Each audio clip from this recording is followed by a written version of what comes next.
السلام عليكم ورحمة الله وبركاته. اهلا وسهلا بكل اللي بيتابعونا على قناة تاكسي وكل اللي بيشوفونا لأول مرة.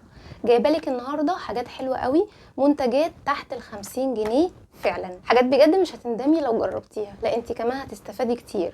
انا بقى حاطه كل المنتجات في الثبت الحلو ده كعاده الفيديوهات بتاعتي، يعني دايما اجيب سبته وسلات كده شكلها لذيذ، برضه هتنفعك على فكره الحاجات دي في التنظيم جدا.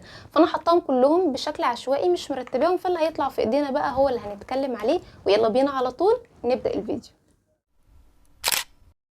نقول كده بسم الله ونطلع اول حاجه من الحاجات اللي معايا، وهو البونيس ساتان ده. عاوز اقول لكم ان هو من الحاجات الحلوه فعلا اللي انتوا لو جبتوها هتعجبكم جدا. لما بتربطي شعرك بحاجه قطن، القطن بيمتص كل الزيوت والترطيب اللي في الشعر، لكن الساتان بيحافظ على الزيوت والترطيب اللي فيه، وبجد بيبقى حلو جدا. قل شويه الهيشان بتاع الشعر وبيحافظ على الزيوت اللي فيه جدا. تربطي بيها شعرك قبل ما تنامي هتكون حلوه جدا. وده سعره كان 35 جنيه. برضو اللي هي تنايه الرموش دي، لو انت بتحبي الحاجات الطبيعيه والخفيفه ومش عايز تحطي كل شويه بقى ماسكارا وانت نازله، وفي نفس الوقت عايز ترفعي الرموش بتاعتك وتديها فوليوم كده بسيط تكون مفتحه كده وشكلها باين، فعلا تنايه الرموش دي حلوه قوي. بستخدمها من زمان جدا، يمكن من اول ما طلعت لما جبتها وجربتها كان اختيار موفق قوي. شايفين النوع اللي هو ده، هي السوسته اللي فيه دي، النوع ده كويس جدا، بيتني معاكي الرموش حلو قوي. في انواع تانية ما فيهاش السوسته بتاعتها دي، بتكون رخمه قوي في التانية بتاعها، ودي سعرها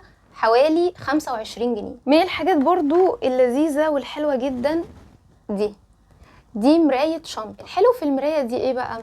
الحلو فيها ان هي فيها المشط بتاعها. بصوا،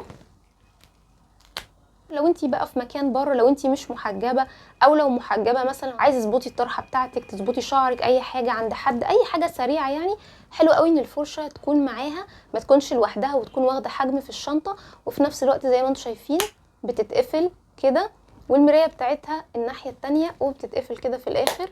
ودي سعرها تقريبا كان 35 جنيه. ومعانا برضو الكريم ده اللي هو تحفه جدا، كريم العود الملكي.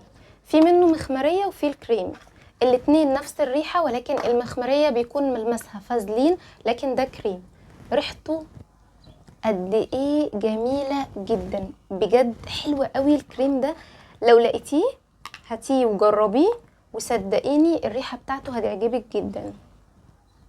ريحته خطيره وبيثبت مده طويله. لما بتحطيه ريحته كده بتقلب المكان اللي انت فيه. ترطيبه حلو قوي، ترطيبه تقيل شويه كمان، ينفع ان انت تستخدميه للجسم. عاوزه اقول لكم ان انا بحطه دلوقتي، مجرد بس ما فتحت العلبه ريحته بجد يا بنات خطيره، ريحته حلوه قوي. انصحك بجد لو شفتي الكريم ده هاتيه وجربيه، وعلى ضمانتي ان شاء الله هيعجبك جدا. وده سعره 25 جنيه، ولو لقيتيه غالي شويه هيكون 30 جنيه. من الحاجات الحلوة قوي وهي المنتجات الكورية، لانها بتكون طبيعية وخفيفة جدا. لو انت بتحبي الحاجات الطبيعية والخفيفة واللي هي ما تديكيش افكت عالي قوي والطبقات المبالغ فيها دي، يبقى تروحي للمنتجات اللي زي دي. الكونسيلر ده بتاع كاريت، حلو جدا، خفيف جدا، خفيف جدا جدا، يعني بيدي تغطية بسيطة قوي كأنك حاطة مجرد كريم تفتيح لون بشرتك. بصوا هو بيتعمل ازاي، هو بيتضغط كده من تحت، بتفضلي تطلعي فيه، خفيف وناعم جدا، والدرجه بتاعته 0.3. بصوا طري قوي وخفيف جدا وحلو جدا، وتوزيعه سهل قوي بالفرشه بقى بالبيوتي بلندر. لا بجد الناس اللي بتحب الحاجات الطبيعيه والخفيفه انصحها ان هي تجيب المنتجات اللي زي دي. وده سعره كان حوالي 35 جنيه. ودي بقى زي ما انتوا شايفين سفنجة تحفة، تحفة بمعنى كلمة تحفة، عاملة زي الميكرو فايبر كده بتاعة الفوطة بتاعة الشعر. خطيرة، عجبتني جدا، ناعمة جدا ولطيفة جدا على البشرة. دي السفنجة بتاعة ازالة الميك اب، حلوة قوي تحطي الميك اب ريموفر بتاعك عليها او على وشك وتبتدي تمسحي كده كأنك بتغسلي بصابونة يعني. عاوزه اقول لكم وعلى العين لطيفه جدا وناعمه جدا، ومش هتبهدلك ولا تجرح لك وشك خالص، احسن من القطن واحسن من المناديل حقيقي. والحلو فيها ان انتي بعد كده هتغسليها وتنضفيها كويس. ودي سعرها حوالي 25 جنيه، ولو لقيتيها في اماكن غاليه هتكون حوالي اقصى حاجه 35 جنيه. الليب اويل ده لذيذ قوي، خفيف وفيه شويه ترطيب بسيط، نفس الوقت لمعته حلوه جدا. لا بجد انا حبيته. والحلو فيه ان هو بصوا هو عباره عن رول. تعالوا كده نجربه مع بعض.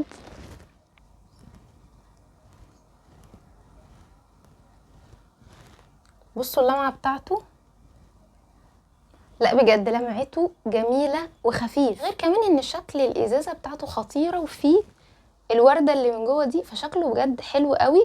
وده كان سعره 40 جنيه.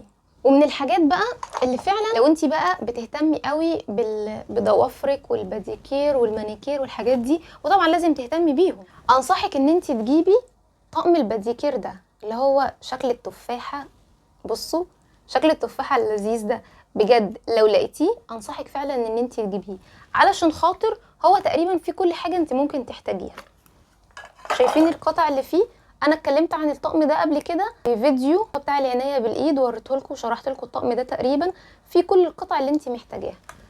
فبجد الطقم ده انت مش هتحتاجي قطع اكتر من كده فيه، زائد ان شكله حلو قوي وصغير، وكل القطع بتاعته ملمومه كده في العلبه بتاعته، فمش هتضيع منك ولا هتتبهدل. ده سعره كان كام؟ حوالي 35 او 40 جنيه.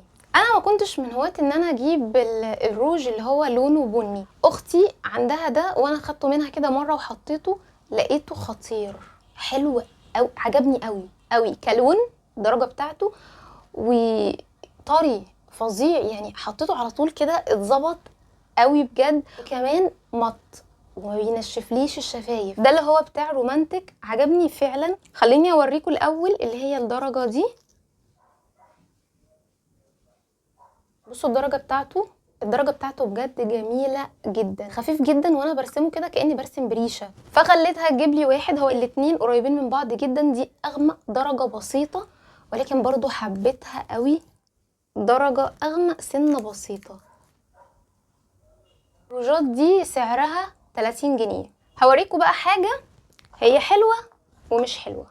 دي في ناس كتير تعرفها، دي اللي هي بتاعه البرفان، الازازه الصغيره دي اللي انت بتحطي البرفان فيها عشان يبقى معاكي لو الازازه كبيره وفي نفس الوقت حجمها صغير. هي حلوه مش وحشه عشان حجمها وعشان خاطر سهوله ان انت تاخدي من البرفان بتاعك، لكن فيها عيبين. العيب الاولاني ان انت مش هتعرفي تغسليها، ما بتتفكش من برفان لبرفان. لازم انضفها عشان خاطر الريحه ما يبقوش الاتنين على بعض وياخدوا من بعض، يكون البرفان بتاعي زي ما هو كده بيور. فانت بقى لازم يكون معاكي اكتر من واحده لاكتر من كذا برفان. الحاجه التانية اللي مش حلوه فيها انها من تحت بتسرب. لو انا مليت الكميه دي كلها هلاقيها بعد شويه راحت. فانت بقى علشان تستخدميها تفضلي قلباها بالشكل ده او تكوني منيماها علشان خاطر البرفان ما يقعش منها. ودي سعرها حوالي 35 جنيه لو انتوا حابين تجيبوها يعني وتجربوها. الحاجه الحلوه بقى اللي انا بعملها في موضوع البرفانات وهي ايه؟ بصوا شايفين الازايز دي حلوه وامنه جدا انها ما تضيعليش البرفان اللي انا حطيته، لانها رول. هشيل الغطا وارش من البرفان بتاعي او اسحب من البرفان بتاعي واحط فيه شويه، وتفضل معايا في الشنطه وحلوه جدا. وفي فكره تانية انا كنت عملتها، وهي ازازه البرفان بتاعه سي من النوع اللي هي البخاخ، شكلها عجبني جدا. فانا عملت ايه؟ فكيت اللي هي البخاخ بتاعها وجبت واحده رول من ازازه تانية اهي، وحطيتها فيها بالشكل ده علشان اقدر افضي من البرفانات بتاعتي واحط في الازازه دي، لان حجمها حلو جدا ان انا اخدها معايا في الشنطه. فانا حبيت الازايز دي اكتر من الازازه اللي هي التانية. ان شاء الله يكون الفيديو عجبكم واستفدتوا من الحاجات اللي موجوده فيه، وتكون الحاجات اللي انتوا شفتوها تنفعكم بعد كده. وقولوا لي اكتر حاجه شفتوها وعجبتكم حسيت انها فعلا مفيده وعايزين تجيبوها ايه هي، واقول لكم سلام.